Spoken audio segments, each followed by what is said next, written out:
MRO గారు లాకర్లో పెట్టేసుకోరు. Okay, మేము అడుగుతా అప్పుడు చెప్పారు ఏంటంటే కోడ్ వచ్చింది ఇప్పుడు ఇష్యూ చేస్తారు, ఎలక్షన్ అయిపోగానే యథావిధిగా మేము పంపిణీ చేస్తామన్నారు. ఓకే, ఎలక్షన్ అయిపోయాక ఏమైపోయింది, మన మదియాష్కి గారు మల్లెడి రామరెడ్డి గారు వీళ్ళు పోయి ఏం చేసిర్రు, ఈ జీవో ఈ కన్వీనియన్స్ డీల్ ఇవి కూడా ఇచ్చేస్తే సుధీర్ రెడ్డి గారు మంచి పేరు వస్తుంది, సో ఇది మొత్తం పరిపూర్ణం అయిపోతుంది, కాలనీ సమస్యలన్నీ కూడా మొత్తం తీరుతాయి, సుధీర్ రెడ్డి గారు మంచి పేరు వస్తాయని ఒక కుట్రపూరితమైన బుద్ధితో వాళ్ళు ఏం చేశారు, కలెక్టర్కి చెప్పి సీఎం గారికి చెప్పేసి ఆ జీవోని ఆపేశారు. ఓకే, అంటే హోల్డ్లో పెట్టి. కానీ ఇప్పటికి ప్రస్తుతం డివిజన్లో ప్రభుత్వ భూములు ఉన్నాయా? ప్రభుత్వ భూములు ఇక్కడ మా దగ్గర అండి. ఇప్పుడు మా కాలనీ దాటితే అంతా కూడా ఆటవీ భూమే కదా, ఫారెస్ట్ ల్యాండే. ఇప్పుడు అక్కడ కొన్ని వక్ బోర్డుకి గవర్నమెంట్కి కేసు నడుస్తుంది. కానీ వాస్తవానికి మీ పైన ప్రధానంగా వస్తున్న ఆరోపణలు నాటి నుంచి నేటి వరకు డివిజన్లో ఎక్కడ ప్రభుత్వ భూములు కనపడ్డా కూడా అరవింద్ రెడ్డి గారు ఆయన అనుచరులు కబ్జాలకు పాల్పడతారు, అదేవిధంగా వెంచర్ల దగ్గర డివిజన్లో ఉన్న విల్లాల దగ్గర అక్రమ వసూళ్లకు పాల్పడతారు అని ఆరోపణలు వస్తున్నాయి. అదేవిధంగా వాస్తవానికి గుర్రంగూడ వెంచర్ల కూడా బాగానే కమిషన్ వచ్చిందంట, వాస్తవేనా? మీరు అందరిని అడిగినట్టే నన్ను అడుగుతారు. సేమ్ స్క్రిప్ట్ ఇది. అరవింద్ రెడ్డి అనే వ్యక్తి చాయ్ పైసలు కూడా ఎరగడు.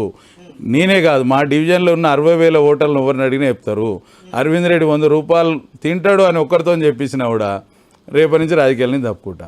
ప్రతి ఒక్కరు ఫుల్ క్లారిటీ ఉంది. అరవింద్ రెడ్డి అనే వ్యక్తి 10 రూపాయలు కూడా తినడు. తినే వ్యక్తులు చాలా మంది పందికొక్కులు లేవు మా దగ్గర. కానీ గుర్రంగూడ వెంచర్లో బాగానే ఒక వెంచర్లో మంచి కమిషన్ వచ్చిందని ప్రచారం. నాకెందుకు ఇస్తారండి కమిషన్? నేను ఏమైనా కార్పొరేటర్నా? ఎవరికి ఇస్తారు?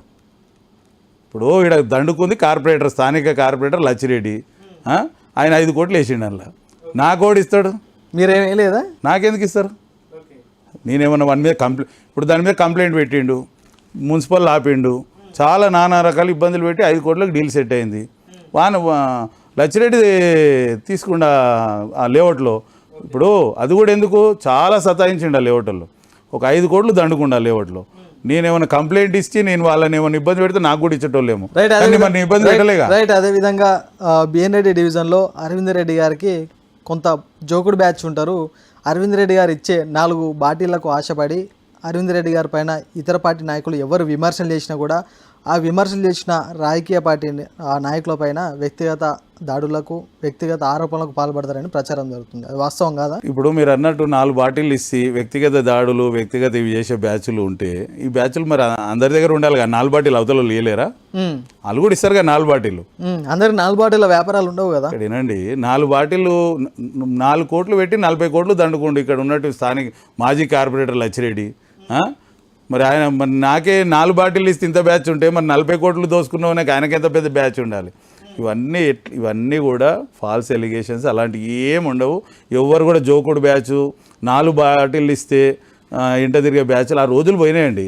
ఇవాళ రేపు అందరి దగ్గర డబ్బులు అయిపోయినాయి. రైట్. అదేవిధంగా ప్రస్తుతం కార్పొరేటర్గా ఎందుకు పోటీ చేయాలనుకుంటారంటే ఏం చెప్తారు? చెప్పినా కదా సార్, నేను చిన్నప్పటి నుంచి నా బ్లడ్లోనే ఉన్నట్టుంది ప్రజలకు ఏదైనా చేయాలి.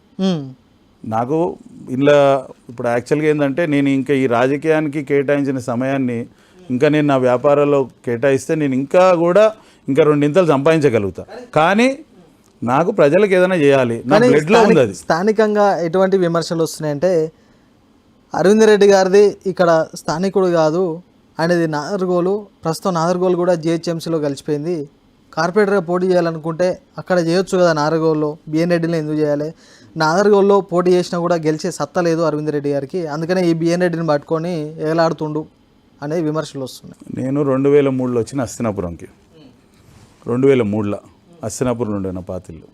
తర్వాత 2010లో బిఎన్ రెడ్డికి ఎస్కేడి నగర్కి వచ్చిన శ్రీకృష్ణదేవరాయని. ఇప్పుడు 16 సంవత్సరాలు అయింది ఇక్కడ. నా రాజకీయ ప్రస్థానమే ఇక్కడ జరిగింది. నేను ఊర్లో రాజకీయం చేయలే. నేను అప్పుడు పొలిటికల్ లీడర్ని కాదు, నేను కనీసం అందులో యాక్టివ్ కూడా లేను ఎప్పుడు. నేను బిఎన్ రెడ్డి నగర్ వచ్చిన తర్వాతనే ఈ పొలిటికల్గా నేను యాక్టివ్ అయినా. సో పిచ్చి ఇక్కడ రెడీ చేసుకొని ప్యాడ్ లీడ కట్టుకొని ఆడమంటే ఎట్లా సార్? ఆడ కూడా ఇప్పుడు అక్కడున్న వాళ్ళు అవకాశాలు, ఇప్పుడు నా దగ్గర డబ్బులు ఉండొచ్చు కానీ అక్కడున్న వాళ్ళు అవకాశాలు మనము పోయి దెబ్బతీయలేం. అక్కడ కూడా ప్రజాసేవ చాలామంది చాలా రోజుల నుంచి చేస్తున్నారు. మరి వాళ్ళ అవకాశాలు నేను దెబ్బతీసినట్టు. కానీ ఇదే బిఎన్ రెడ్డి నగర్ డివిజన్లో కూడా అనేక మంది బీఆర్ఎస్ పార్టీ నుంచి కార్పొరేటర్ ఆశిస్తున్న వాళ్ళు ఉన్నారు కదా. అందులో ఉద్యమకారులు ఉన్నారు, రీసెంట్గా వచ్చిన వాళ్ళు ఉన్నారు, ప్రజల్లో ఉన్న వాళ్ళు ఉన్నారు, మీతో పాటు వాళ్ళు కూడా ఉన్నారు కదా. అవునండి, అందరికి మాది ఇప్పుడు 3 అయినాయి. ఖచ్చితంగా ప్రతిరోజు మొక్కుతున్న దేవునికి వింటురా మా ముగ్గురు నలుగురు ఉన్నారు. నేను ఇంతకుముందు కూడా చెప్పిన మీకు, నాతో పాటు సమయోజ్యులు ఒక 4-5 ఉన్నారు, 3-4 ఉన్నారు.